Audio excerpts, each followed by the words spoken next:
Hi guys, my name is Laura. I'm the Haematology Bed Manager in one of the largest hospitals in the UK. My hospital has 950 beds, so imagine for a second how hard it is to coordinate the patient movement in such a big hospital.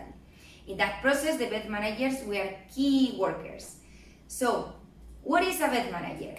Let me illustrate. We've got Max. Max is our hematology patient that had his treatment in this hospital. So he was feeling unwell, so he went to the emergency department, and after being reviewed, he needs to be admitted. Okay, so now what? I can see here a little bit amount of problems, and you will understand why. The situation is that we have 40 beds in the hematology department in this hospital.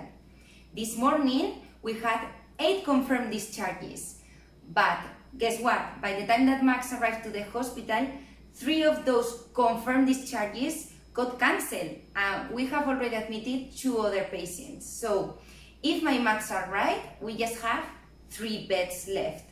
But we haven't counted with the elective list. Those are patients that are waiting to be admitted for their elective treatment.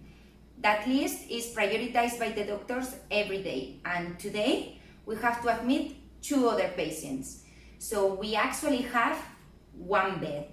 But another unexpected problem came up. We've got another hematology patient in ITU that needs to step down to the hematology wards. So we actually have no more beds. But we cannot go through the night shift with the department full. We have to leave at least 1 bed empty just in case we have another hematology emergency. So the situation is that we have -1 bed, but actually are -2 because we have Max as well coming. So you can see that we need someone to deal with this situation, right?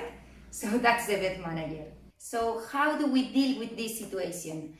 Ideally, we try to solve this problem before it happens. And I do 3 things. First thing, I try to plan ahead. I try to think that this might happen, so I create a just-in-case plan.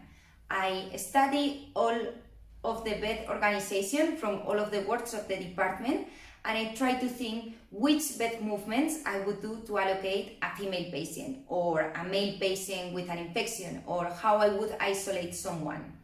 Second, what I do is try to facilitate any repatriation. For example, if there is a patient from Brighton that came to this hospital to have her treatment and that treatment is over, we try to facilitate that journey back to Brighton if it's needed.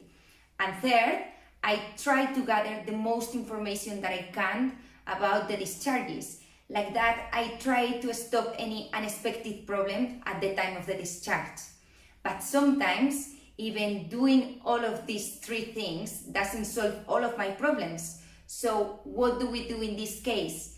We chase everyone, we negotiate with other departments, or the last one, we impose the discharge. Chase, like if the discharge is not happening because we have a late blood result and the bloods are deranged and the patient cannot go home, we cannot do anything about it.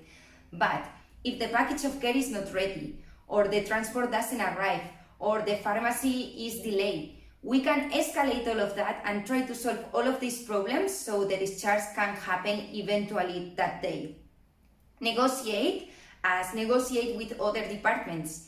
You can try to speak with the liver bed manager, for example, and explain, okay, this patient is going to be discharged tomorrow, maybe this patient can sleep in your department, so you create another space in yours. Or speak with the ITU, like in the previous example, and see if they can hold the patient in there 1 more night. Obviously, everything depends on their capacity.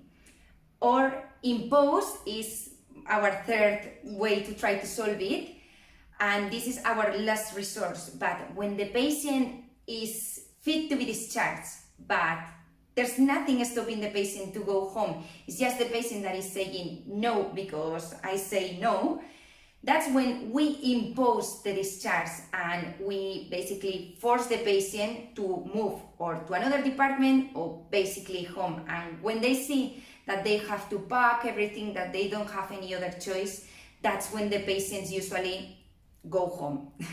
So as you can see, my job is not always very easy. So this leads me to my next question. What are the most important skills for bed managers? I would say communicational skills are so important to deal with complex situations, verbal and non-verbal.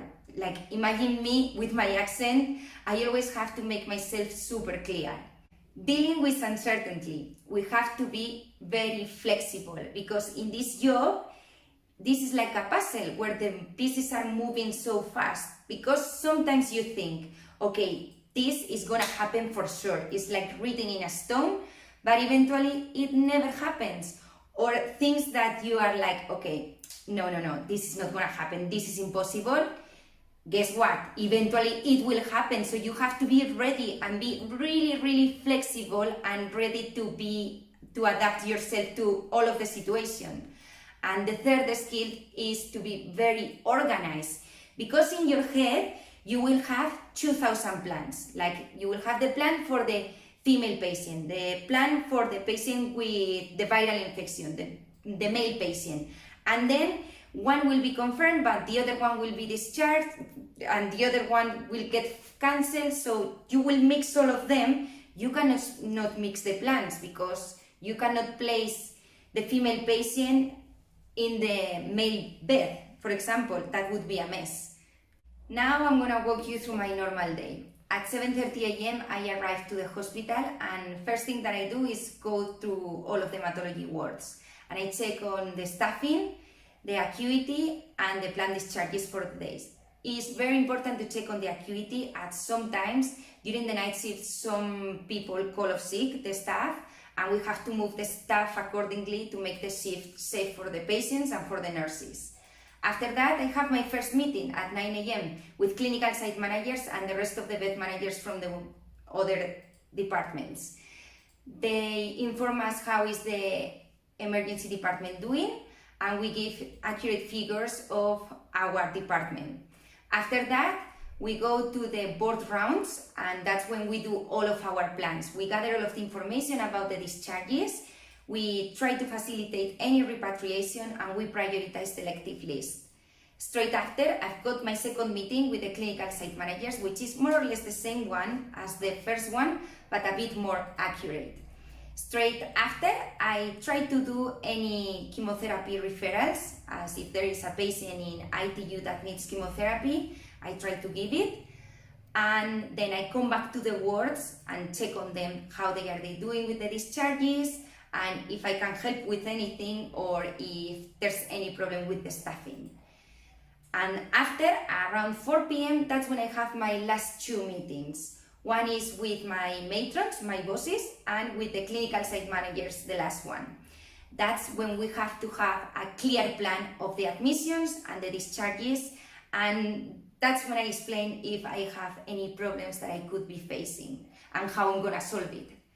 Then around 5 p.m, that's when my day goes crazy, and I need 12 hands to attend everyone, to answer the blips and the phone calls.